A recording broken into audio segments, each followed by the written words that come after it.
जय श्री कृष्ण। राधे राधे दोस्तों, आप सभी का दिन शुभ और मंगलमय हो। आप सभी पर भगवान भोलेनाथ और विष्णु जी की कृपा सदा सर्वदा बनी रहे। आज की वीडियो में आप सभी सुनेंगे फाल्गुन मास महात्म्य का अध्याय 27 और साथ ही सुनेंगे श्री कृष्ण चालीसा पाठ। तो आप सभी लोग हमारे साथ वीडियो में जुड़े रहिएगा और वीडियो को पूरा जरूर देखिएगा। वीडियो पसंद आए तो लाइक भी अवश्य कर दीजिएगा। चैनल पर नए हैं तो चैनल को सब्सक्राइब कर लीजिएगा। आपको हमारे चैनल पर सभी कथाएं प्रतिदिन सुनाई जाती हैं, तो चैनल को सब्सक्राइब करके ढेर सारा प्यार अपना जरूर दीजिएगा। तो चलिए आज का अध्याय शुरू करते हैं। अध्याय शुरू करने से पहले महादेव जी के श्री चरणों का ध्यान करते हैं, फिर आज की कथा को सुनते हैं। तो सभी लोग प्रेम से बोलिए भगवान भोलेनाथ की जय। प्रिय श्रोताओं, आज के अध्याय में मार्कंडेय जी धर्मराज युधिष्ठिर को पापियों की नरक यातना का वर्णन करते हुए कह रहे हैं कि हे युधिष्ठिर, मनुष्य अपने कर्मों के अनुसार क्रमशः एक एक नरक का उपभोग करते हैं। अपनी कुत्सित कामनाओं के कारण जो कुकर्म उन्होंने इकट्ठा किए हैं, उसी के फलस्वरूप तपाई हुई लोहे की साकल से बांधकर अंधेरे में बड़े बड़े वृक्षों की शाखाओं में पापी मनुष्यों को लटका दिया जाता है। फिर यमदूत उन सबको बड़े जोर जोर से झुलाते हैं। तेजी से झुलाए हुए वे सभी पापी अचेत हो जाते हैं। फिर आकाश में लटकते हुए उनके पैरों में 100 बार भार लोहा बांध दिया जाता है। उस महान भार से वे सब लोग अत्यंत संतप्त हो जाते हैं और अपने अपने कर्मों को याद करते हुए निश्चल भाव से मौन रह जाते हैं। इसके बाद क्रमशः आग में तपाकर खूब लाल किए हुए लोहे के कटीले दंडों से यमदूत उनके मस्तक पर मारते हैं। इसके बाद उन्हें विष्ठा और कीड़ों से भरे हुए कुएं में डाल दिया जाता है।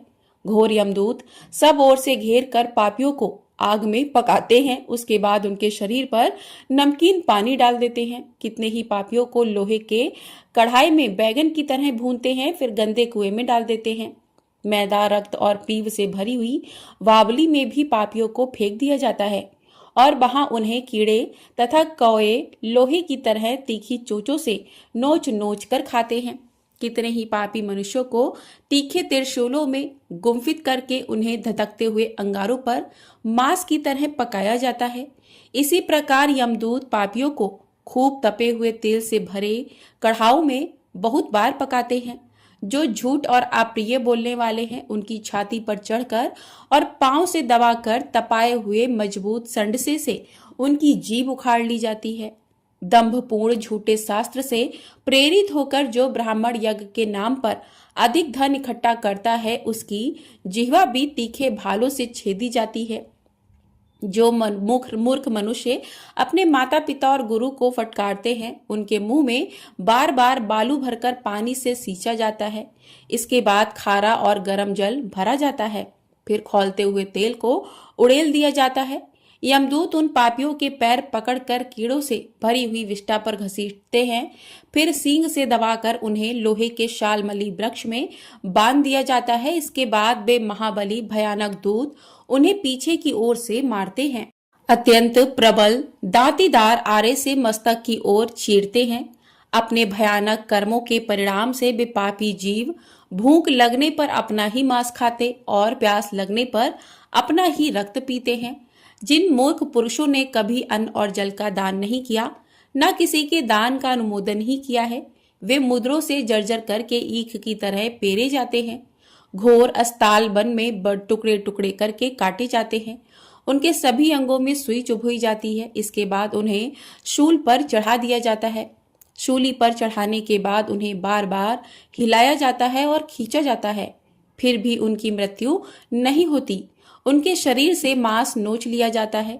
लोहे के मुदगरों से मारकर उनकी हड्डियां चूर चूर कर दी जाती हैं। बलशाली यमदूत उस दशा में भी उन्हें अनेक बार जल्दी जल्दी घसीटते हैं और फिर वे पापी जीव बहुत लंबे समय तक नरक में रहकर दारुण यातनाएं भोगते हैं। उनका मुंह बालू से भरा होता है, इसलिए वे सांस तक नहीं ले पाते। इन सब यातनाओं के बाद अनेक प्रकार के यमदूत रौरव आदि नरकों में उन्हें घोर पीड़ा देते हैं। महारौरव की पीड़ाओं से महान धीर पुरुष भी रोंद देते हैं। मुख, लिंग, गुदा, पार्श्व, पैर, छाती और मस्तक में तपाए हुए लोहे के तीखे मुद्रों से यमदूत मारते हैं। जो स्त्रियां पराये पतियों का आलिंगन करती हैं और अपने पति की सेवा में नहीं रहती, ऐसी स्त्रियों से यमदूत कहते हैं, अरे अब तू क्यों जल्दी से भाग रही है? कुछ याद है या नहीं? तूने अपने पति को धोखा दिया था और एक पापा पर पुरुष को बड़े सुख से गले लगाया था। ऐसा कहकर वे उन्हें लोह कुंभ नामक नरक में फेंक देते हैं और धीरे धीरे पकाते हैं। कभी उन्हें जलती हुई अग्नि में रंधते हैं, तपती हुई शिलाओं पर बिठाते हैं, अंधेरे कुएं में फेंक देते हैं और अजगर सांपों द्वारा डसाते हैं। जो धर्म का उपदेश देने वाले महात्मा आचार्य की निंदा करते हैं, शिव भक्त ब्राह्मण तथा सनातन शिव धर्म पर दोष लगाते हैं, उनकी छाती, कंठ, जिह्वा, शरीर की संधियों और दोनों होठों में कांटे ठोक कर उन्हें कील कर देते हैं। इस प्रकार पापाचारी पुरुषों को यमलोक में बड़ी भयानक यातनाएं दी जाती हैं। धर्मराज, एक एक नरक में सैकड़ों और सहस्त्रों प्रकार की ऐसी यातनाएं जाननी चाहिए जो सभी पाप कर्मियों को मिलती हैं। संपूर्ण नरकों में ऐसी ऐसी अनंत पीड़ाएं भोगनी पड़ती हैं। अपने अपने कर्मों से नरकों में गिराए हुए पापी जीव क्रमशः इन सभी नरकों में पकाए जाते हैं। महापातकी मनुष्य सब नरकों में चंद्रमा और नक्षत्रों की स्थिति जब तक है तब तक अनेकानेक यमदूतों द्वारा पीड़ा भोगते हैं। यही दशा पातकियों की भी होती है। उपपातकियों को इससे आधी यातना मिलती है। हे तात युधिष्ठिर, कब किसकी मृत्यु हो जाएगी यह नहीं पता होता, और अचानक यदि मृत्यु आ गई तो कौन मनुष्य यहाँ वर्ष या दिन पा सकता है? फिर तो सब कुछ छोड़कर अकेले ही परलोक की यात्रा करनी पड़ेगी। इसलिए पूरा प्रयास करके सत्य धर्म परायण हो जाओ। यह सब नरकों का लक्षण मैंने तुमसे बताया है। मार्कंडे जी के वचनों को सुनकर धर्मराज युधिष्ठिर पूछने लगे कि मुनि, किस धर्म के द्वारा इस परम दुस्तर संसार सागर को पार किया जा सकता है? अब कृपया करके यह भी बताइए। तब मार्कंडे जी बोले कि हे युधिष्ठिर, मनुष्य अनेक प्रकार के राग और लोभ के वशीभूत होकर इस संसार में तरह तरह के दुख उठाता है। गर्भ में पड़ जाने से मनुष्य कहे हुए शास्त्र को नहीं समझता और स्वर्ग तथा मोक्ष साधक कर्मों की चर्चा नहीं सुनता। संपूर्ण कामनाओं और प्रयोजनों को सिद्ध करने वाले भगवान शंकर के ध्यान में वह अज्ञानवश कष्ट मानने लगता है। वास्तव में भगवान शिव का चिंतन ही नरक से छुड़ाकर अपना परम अद्भुत कल्याण करने वाला है। जो जम्बूद्वीप में आकर मनुष्य योनि में जन्म लेता है, फिर भी नर्मदा देवी की शरण में नहीं जाता, वह भाग्यहीन है। इस संसार में पाप से दूषित मन वाले मनुष्यों को उत्तम गति देने वाली नर्मदा से बढ़कर दूसरी कौन नदी है? जो पाप हारिणी महादेवी नर्मदा का ध्यान करते हैं, उनकी पाप राशि नष्ट हो जाती है। जो नर्मदा का मन से स्मरण और बाणी द्वारा कीर्तन करता है, वह परलोक में जाने पर यमदूतों द्वारा पीड़ित नहीं होता। नरक में स्थित होने पर भी जो नर्मदा नदी और भगवान शिव तथा विष्णु जी का स्मरण करता है, उसे यमराज के दूत तत्काल त्याग देते हैं। अगर वैदुर्य पर्वत और अमरकंटक पर भोग और मोक्ष फल देने वाले परमेश्वर ओमकार जी विद्यमान है, तो पापी मनुष्य यहाँ क्यों शोक करते हैं? वही संपूर्ण लोकों पर अनुग्रह करने वाले सिद्धलिंग, सिद्धेश्वर, यज्ञेश्वर और शशि भूषण है। नर्मदा के दक्षिण भाग में महेश्वर और कपिलेश्वर लिंग है। उस स्थान को विद्वान पुरुष शिव क्षेत्र कहते हैं। जो मनुष्य सदा पुष्प, धूप, आरती और तर्पण आदि के द्वारा भक्ति पूर्वक इन लिंगों की पूजा अर्चना करते हैं, वे नरक से छूटकर शिवलोक को जाते हैं।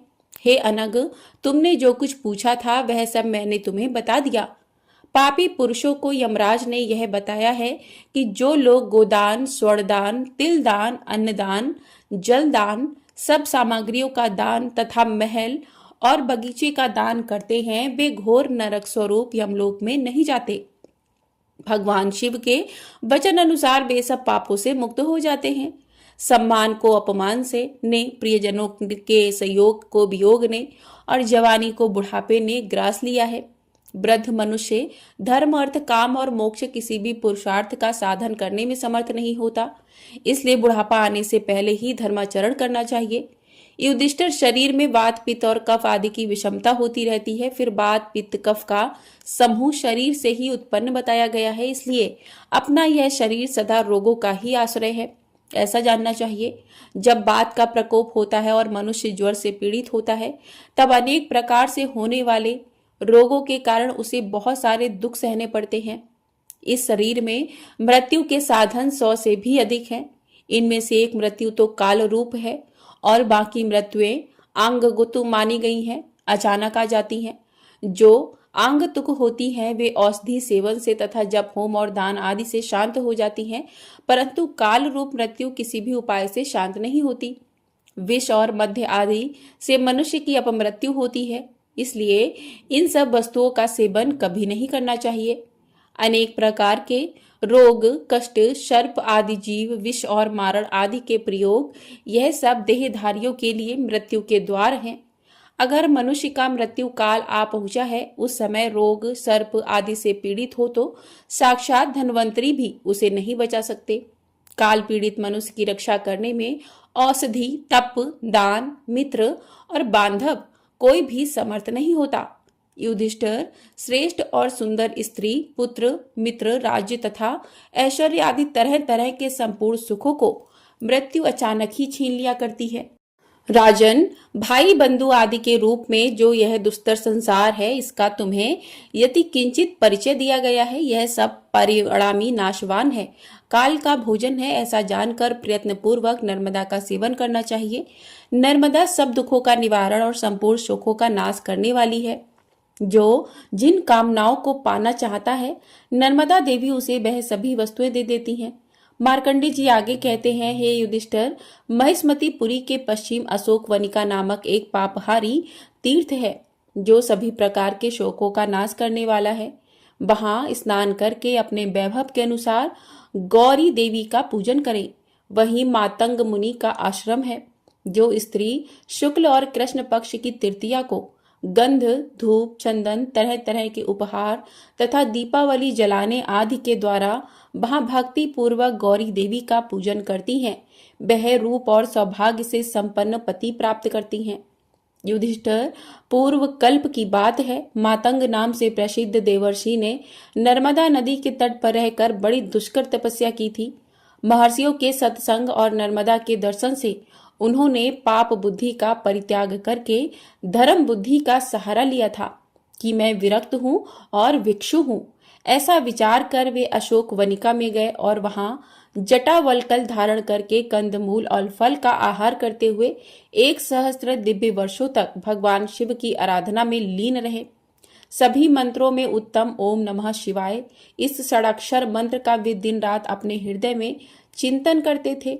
उनकी उस पराभक्ति को जानकर देवादिदेव महादेव जी ने उन्हें प्रत्यक्ष दर्शन दिया और कहा कि सुब्रत, इस ध्यान से तुम्हारा कल्याण हो।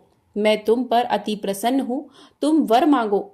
तब मातंग मुनि बोले कि देवेश्वर, यह तीर्थ मातंग के नाम से विख्यात है। इसमें चांडाल, स्वपच आदि पाप योनि के जीव तथा जप आदि से रहित पुरुष भी पाप मुक्त होते रहे।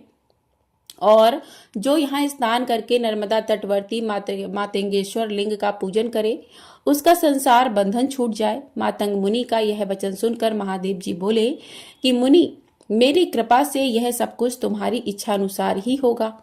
ऐसा कहकर भगवान शिव पर्वत श्रेष्ठ कैलाश को चले गए और मातंग मुनि वरदान पाकर दिव्य विमान पर आरूढ़ होकर उमाहेश्वर धाम को गए। चैत्र के कृष्ण पक्ष में जो चतुर्दशी और अमावस्या तिथि आती है, उसमें वहां जो कुछ दान, होम आदि किया जाता है, वह अक्षय फल देने वाला होता है। उसी तीर्थ में तिल और जल द्वारा तर्पण करने से और गुड़ सत्तू का पिंडदान देने से 14 इंद्रों की स्थित काल तक पितर तृप्त रहते हैं। अशोक बनिका नाम से प्रसिद्ध स्थान मातंग तीर्थ कहलाता है। वह नर्मदा के उत्तर तट पर विराजमान है। हे युधिष्ठिर, अब मैं नर्मदा के दक्षिण तट पर विद्यमान मृगवन नामक तीर्थ का भी वर्णन करूंगा। महाराज, वहां एकादशी को स्नान करके शंख चक्र गदाधारी भगवान विष्णु का अर्चन करें और निराहार रहकर रात बिताएं। प्रातःकाल होने पर फिर गंध और पुष्पों द्वारा मृगवन में श्री हरि की पूजा करें। वहां एक ब्राह्मण को भोजन कराने पर लाख ब्राह्मणों को भोजन कराने का पुण्य मिलता है। तिल और जल की अंजलि देने से पितरों को वैष्णव पद की प्राप्ति होती है। वहीं उत्तम बारहा तीर्थ है, जहां 12 रूप धारण करके भगवान ने इस पृथ्वी का उद्धार किया था। और वहीं अमित तेजस्वी श्री हरि ने विश्व रूप को भी धारण किया था। जो पतिव्रता नारी मासोपवास करके व्रत करके वहां विधि पूर्वक स्नान करती है, वह अंत में विष्णु धाम को जाती है। तो प्रेम से बोलिए भगवान विष्णु की जय। तो ये था फाल्गुन मास महात्म्य का आज का अध्याय। इसके आगे का वृत्तांत आप सभी लोग अगले अध्याय में अवश्य सुनिएगा। हर हर महादेव, ओम नमः शिवाय। आइए अब सुनते हैं श्री कृष्ण चालीसा। वंशी शोभित कर मधुर, नील जलद तन श्याम, अरुण अधर जनु बिंब फल, नयन कमल अभिराम। पूर्ण इंद्र अरविंद मुख, पीतांबर शुभ साज, जय मनमोहन मदन छवि, कृष्ण चंद्र महाराज। जय यदुनंदन जय जगवंदन, जय वसुदेव देवकी नंदन, जय जशोदा सुत नंद दुलारे, जय प्रभु भक्तन के द्रगतारे। जय नट नागर नाग नथैया, कृष्ण कन्हैया धेनु चरैया। पुनि नख पर प्रभु गिरिवर धारो, आओ दीनन कष्ट निवारो। वंशी मधुर अधर धरि तेरी, होबे पूर्ण मनोरथ मेरो। आओ हरि पुनि माखन चाखो, आज लाज भारत की राखो। गोल कपोल चिबुक अरुणाणे, ब्रंद मुस्कान मोहिनी डारे। रंजित राजीव नयन विशाला, मोर मुकुट बैजंती माला। कुंडल श्रवण पीत पट आछे, कटि किंकड़िका छन काछे। नील जल सुंदर तनु सोहे, छबि लखि सुर नर मुनि मन मोहे।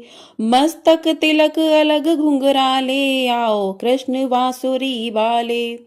करि पै पान पुतन नहीं तार्यो, अका बका कागा सुर मार्यो। मधुवन जलत अग्नि जब ज्वाला, भय शीतल लखि तहि नंद लाला। सुरपति जब ब्रज चढ़्यो रिसाई, मसूर धार बारी बरसाई। लगत लगत ब्रज चहन बहाओ, गोवर्धन नखधारी बचायो। लखी यशोदा मन भ्रम अधिकाई, मुख महम 14 भुवन दिखाई। दुष्ट कंस अति उधम मचायो, कोटि कमल जब फूल मंगायो। नाति कलय यह तुम तब तुम लीने, चरण चिन्ह दय निर्वय कीने। करि गोपिन संग रास बिलासा, सबकी पूर्ण करि अभिलाषा। केतिक महा असुर संहार्यो, कंसई केस पकड़ि दय मार्यो। मात पिता की बंदी छुड़ाई, उग्रसेन कह राज दिलाई। मही से मृतक छयो सुत लायो, मातु देव की शोक मिटायो। भौमासुर मुर दैत्य संहारी, लाए 10 सहस कुमारी। दे भिन्नी तृण चीर सहारा, जरा सिंधु राक्षस कह मारा। असुर बकासुर आदिक मार्यो, भक्तन के तब कष्ट निवार्यो। दीन सुदामा के दुख टार्यो, तंदुल 3 मुठ मुख डार्यो। प्रेम के साग विदुर घर मांगे, दुर्योधन के मेवा त्यागे। लखी प्रेम की महिमा भारी, ऐसे श्याम दीन हितकारी। भारत के पारथ रथ हाके, लिए चक्र कर नहीं बलता के। निज गीता के ज्ञान सुनाए, भक्तन हृदय सुधा बरसाए। मीरा थी ऐसी मतवाली, विष पी गई बजा कर ताली। राना भेजा सांप पिटारी, शाली ग्राम बने बनवारी। निज माया तुम विविध दिखायो, उरथ संशय सकल मिटायो। तब शत निंदा करि तत्काला, जीवन मुक्त भयो शिशुपाला। जवै द्रौपदी टेर लगाई, दीनानाथ लाज अब जाई। तुरत ही बसन बने नंदलाला, बढ़े चीर भय अरिमुह काला। असनाथ के नाथ कन्हैया, डूबत भवर बचावत नैया। सुंदर दास आसुर धारी, दया दृष्टि कीजे बनवारी। नाथ सकल मम कुमति निवारो, क्षमो बेगी अपराध हमारो। खोलो पट अब दर्शन दीजे, बोलो कृष्ण कन्हैया की जय। यह चालीसा कृष्ण का पाठ करे उरधारी, अष्ट सिद्धि नवनिधि फल लहे पधारत चारी। बोलो कृष्ण कन्हैया लाल की जय।